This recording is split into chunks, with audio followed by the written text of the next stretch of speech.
Hello, hi guys! Magandang gabi sa inyo lahat. This is Chin from Masagari Channel, a faith healer, also mata reader. So ngayong gabing tatay natin na nagsasabihin sa inyo ng ating mga gabay. This is Arcangel Raphael messages for the sign of Libra. So, Libra, welcome to my channel. Ano kayang messages, advices ng ating spirit guides ang ating masasaga for today's video? So, ano kayang message ay Arcangel Raphael sa inyo na magbibigay ng advices, kaganapan sa buhay mo, ang mahagilap niya? So, guys, this reading sa journey din lamang hindi lahat makaka-resonate. Kunin lamang pa makaka-relate sa inyo and comment down below kung kaninong energy ang ating nasagap. And of course, don't forget to like and subscribe my channel and hit notification bell for more videos updates. Sa mga hindi pa po nakakapag-subscribe sa aking channel, please click nyo na po ang subscribe button dyan sa baba for all bell para updated kayo sa mga videos na i-upload natin every time in every moment. So guys, kumapit-kapit ito na mensahe sa'yo ng ating mga gabay.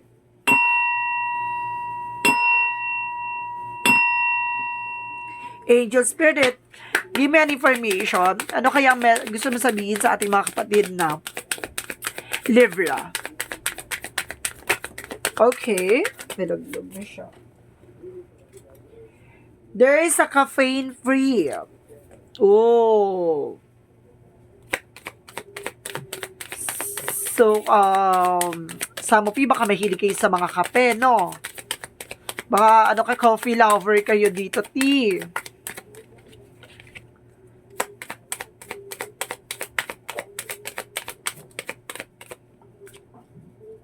Kailangan mo na raw yan putulin sa eksena na yan and give us your cares.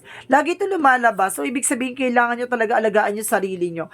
At sinasabi ni Arcangel Raphael na binibigyan kanya ng way para maalagaan yung sarili mo, no? Kailangan mo tigilan na tong, baka mahilig ka sa coffee or something na mataas sa caffeine, no? And of course, sinasabi dito, there is a strength.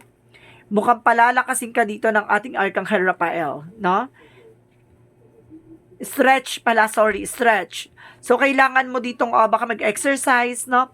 Kailangan mo dito ng, kumbaga, kailangan mo siguro talaga ng, exercise. So, let's see. Kasi kailangan mo siyang, baka yung may mga sumasakit-sakit sa katawan mo, di ba? Baka yun yung dito. So, let's see what is the messages for you ng ating angel spirit. So, there is a page of cups. Listen to your intuition. Makinig ka sa intuition mo. Baka some of you nakakaramdam ka na talaga ng kakaiba sa pakatawan mo.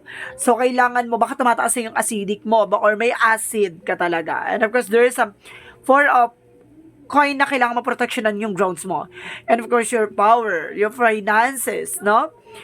At the same time, kung ano man yan, kung ano yung nararamdaman mo, proteksyonan mo. Makinig ka sa intuition mo na kapag alam mong nakakasama na sa'yo, cut it, no? Stop it. So, what is additional messages? There's a four of cups. Reevaluate, analyze. No, para nakatingin siya sa cup. Let's see. Para nakatingin siya sa cup, diba? Kumbaga, nag-iisip siya, magkakape ba ako? Wag na. Diba? Kumbaga, baka na naman tumaas yung acid ko. Something. Sinasabi dito, evaluate or analyze. And because there is an ace of wands. There is a new beginning coming in for you. And of course, there is a two of cups. There is a partnership. What is additional messages? And of course, there is a seven of wands. Protect your power, protect your energy. No, kailangan mo proteksyonan yung grounds mo. No, kailangan proteksyonan yung sarili mo. What is the page of cups? And of course, there is an ace of ace of coin. So, there's a big money coming in for you. There's a new offer, new material offer na magdadala sa iyo ng magandang eksena. And of course, there's eight of wands. There's a past communication coming in for you na sinasabi dito na protectionan mo yung finances mo or your grounds rather. What is the four of cups? What is the four of cups? There's an eight of cups. Now, let go. Let go of fear. Alisin mo daw yung takot at pangamba mo.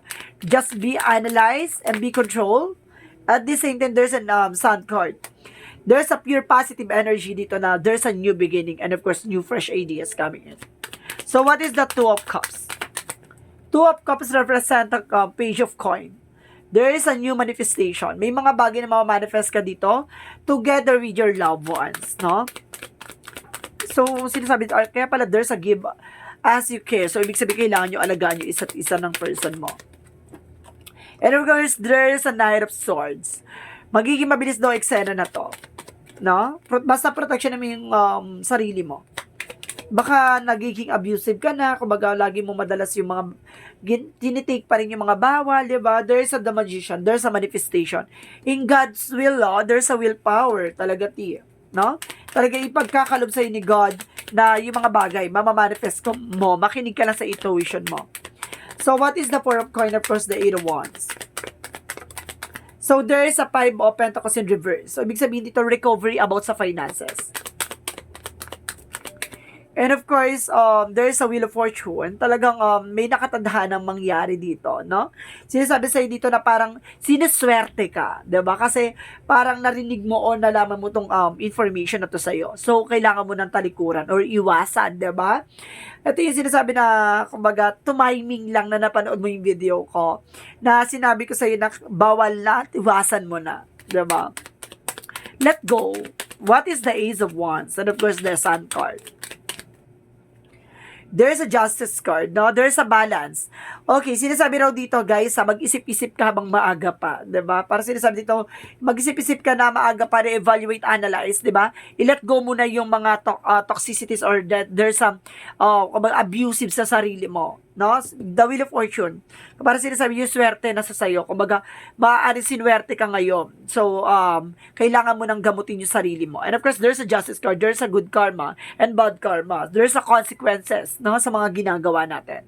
So, there's pure positivity dito na magkakaroon ka ng bagong simula, pero kailangan mo makinig, diba? And of course, there's a Two of Cups and of course, the Page of Coin. There's a Three of Wands. There's a waiting for a result or waiting for a shift, no? Magantay ka lang, have a patient. What is the Seven of Wands, the Knight of Swords? There's a Tree of Life, no? Kumbaga talagang meron ditong lucky, no? Lucky life na nag-aantay sa'yo.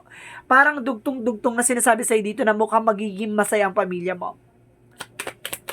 So, what is the outcome? There is a Two of Wands, no? Hindi mo kailangang mag-desisyon, kailangan mo na mag-take ng action. And of course, there is a Two of Swords. Three of Swords, no? Kumbaga, mayroon ka talagang nararamdaman dito. And of course, there's a Hermit card. Soul searching. Talagang naramdaman mo na talagang nagkaroon ka na ng kaliwanagan, no? Na something may mali, gano'n, something na may mali sa ginagawa ko, gano'n. Iniisip mo gano'n. At the same time, there's a Knight of Cups. It's an offer, diba? Nung nalaman mo yan, it's an offer, no? Kailangan mo ng tigilan. So, what is the Love Oracle card? Get my information.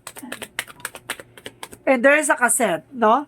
Lesson learned, no? And of course, sinasabi dito, wag mo nang balikan yung mga nakaraan. And of course, the butterfly, new phase, no? Baguhin mo na yung eksena. And of course, what is, there's a healing for inner child. No, baka madalas mo ginagawa yan, so iwasan mo na habang bata ka pa. And of course, there is a Yin and Yang Oracle card. What is the Yin and Yang Oracle card? So, there's a limitation. See? There's a limitation, no? Limitado na sa pagdating sa kape. Siguro, isang beses na lang sa isang araw. So, there's a self-worth, no? Dapat alam mo yun sa sarili mo. 'Di ba? Kung ano yung halaga mo, kumbaga may mga bagay na kailangan mong gawin, 'di ba?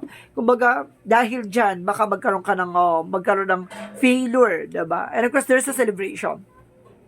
There's a gift and abundance. There's an Ace of Pentacles talaga dito. Ito yung gift, 'di ba? By the universe. At ang sinasabi sa'yo dito, abundance is coming your way. So let's see what is the energy. Additional messages. So, there's a storm warning. Susubukan kang bayuhin ng unos. Makinig, ha? And of course, there is a man holding a card. So, may taong may hawak ng puso mo. No? O ikaw ang may hawak ng puso niya. Diba? And of course, sinasabi dito, there is a rest and rejuvenation. No? Rest and rejuvenation. Kailangan mo magpahinga. And of course, there's a writing, no? Kumbaga, you heal and inspire, teach and entertain the words you write. So, ikaw ay nakakatulong din, no? Sa ibang tao. At the same time, time to decide. So, kailangan mo na magdesisyon. Diba? Hindi mo kailangan, sigurong, kailangan mo nang mag-take ng action. So, what is the Monsology? Monsology represent balance, spiritual, and practicality. So, kailangan mo maging balance. Take time to breathe out, no? Kailangan mong huminga ng malalim. Or baka hindi ka makahinga ng dahil sa taas ng acid mo, ha? So, what is Archangel Michael? Write about your thoughts and feelings. So, tama yung kaba mo at tama yung mga nararamdaman mo. So, what is Archangel Michael messages? What is additional Archangel Michael messages? Okay. Use your imagination and you see the answer. No? Gamitan mo daw ng imagination yung mga bagay-bagay na ginagawa mo. Magdadala sa iyo daw ng kasagutan yan. So, what is additional messages? There's a success, no? I know that there is no greater goal than to love. Diba? Kapag mahal mo yung ginagawa mo talaga, success talaga yan. At the same time, there's a failure, no? May mga bagay na hindi mo na isa sa katuparan. That because of may kumbaga opportunity yan para matutunan mo. And of course, there's a humor. No? Kumbaga, pinipili mo pa rin tignan yung mga lighter side of your life, 'di ba? May mga bagay na kahit na hindi mo nakukuha, tinitingnan mo pa rin na kaya pala hindi ko nakuha kasi mayroon pang much better na napakataas ng sense of humor mo. So, what is additional messages? There is a forgive and support, no? There's ancestor na gumagabay sa'yo, na sinusuportahan at pinapangalagaan ka.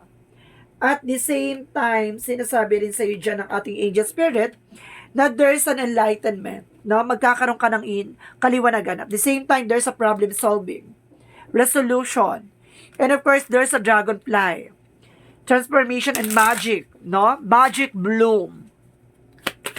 Kapag ito nga, di ba, nasolusyonan na at masusolusyonan na yung problemang nararamdaman mo. Sinasabi sa'yo dito, makinig ka. No? At gawin yung mga bagay na dapat. Makinig ka sa there's a magic transformation. And of course, there is a give your relationship a chance. Some of you nagkaroon ng separation, nagkaroon ng hiwalay, nagkaroon ng heartbroken. So, sinasabi sa'yo dito, it's either bumalik or either may taong darating. Diba? Hayaan mong bigyan ka ng pagkakataon ma-inlove at magmahal muli. And of course, there's a destiny. Merong destiny raw na nakatadhana at talagang lalapit sa'yo. Ang biyaya. Charis. And of course, there's an insecurities. So, alisin mo daw yung insecurity mo, ha? Sa sarili mo. Kasi yung nagbibigay ng blockages sa'yo. So, what is the Jesus loving quotes? Okay. Forgive and you shall forgiven, no? Bitawan mo at patawarin mo, ay kumbaga patatawarin ka rin na ayon sa kalooban ng Diyos, 'di ba? Bakit ka patatawarin ng mga taong nagkasala or nagkaroon ka ng pagkakasala kung ikaw mismo hindi ka marunong magpatawad, 'di ba? What is the angel's number? Angel's number represent 999. I am unique. So ibig sabihin kakaiba ka. Diba? You have your own uniqueness. So, sinasabi dito, take the past for your lessons and live it where it belongs. So, you can make the best of the life that is still waiting to be fulfilled by only you. See? Diba? Yung mga naranasan mo dyan. Like, example, yung nasasobrahan ka sa kape. Diba? Dahil sa taas ng acidic mo or something na kumbaga nakakasama sa'yo. Diba? Iwan mo na yan. Bitawan mo na yan. No? Kapag sobra talaga nakakasama. Sinasabi rin sa'yo dito na may natutunan ka at may nalaman ka dyan. At the same time sa relationship din. Diba? Ganun din siya. Diba? Kung saan siya nararapat, kung talagang dun siya. Ganon. So, sinasabi dito na kakaiba ka. So, ibig sabihin dito, pahalagahan mo yung sarili mo. 'Di ba? You have your own signature. So, be it. So, what is the messages of life? So, what is the messages of life? There's a simplicity. Diba? Today is I choose to simplify in my life. As I do so, my burdens lighten. I release my ego's need to understand, to prevent the control. Instead, I undertake every task in my with an open, humble heart, seeing through the eyes of a child. I discover life is all its wonder and simplicity. As the complications of trials of my mind fall away, I remember I am only with the light. So, sinasabi dito na may mga bagay na hindi mo kontrolado. Na kumbaga, binibigyan ka na ng signs of synchronicities ng ating Panginoon na binibigyan ka ng kaliwanagan sa lahat ng bagay. Sa relasyon, sa sarili mo, sa health mo, sa career mo, no? May mga bagay na kailangan mong simplihan lang. 'Di ba? Marami ka madidiscover at marami ka ring malalaman sa lahat ng mga aspeto. May mga bagay na makakasira at makakasama sa'yo at may mga bagay na kailangan mong bitawan at kailangan mo ng tigilan. So guys, this reading is Arcangel Raphael messages for the sign of Libra. This reading is a general reading lamang, hindi lahat makaka-resonate. Kunin lamang po makaka-relate sa inyo and comment down below kung kaninong energy ang ating nasagap. And of course, don't forget, comment down below your full name, birthday, and of course, your location kung saan man kayo naroroon. Saan man sulok ng mundo, please comment down below para malaman natin at mahagilap natin ang iyong energy sa mga susunod na reading. Maraming salamat and see you in the next video. Bye-bye and babush!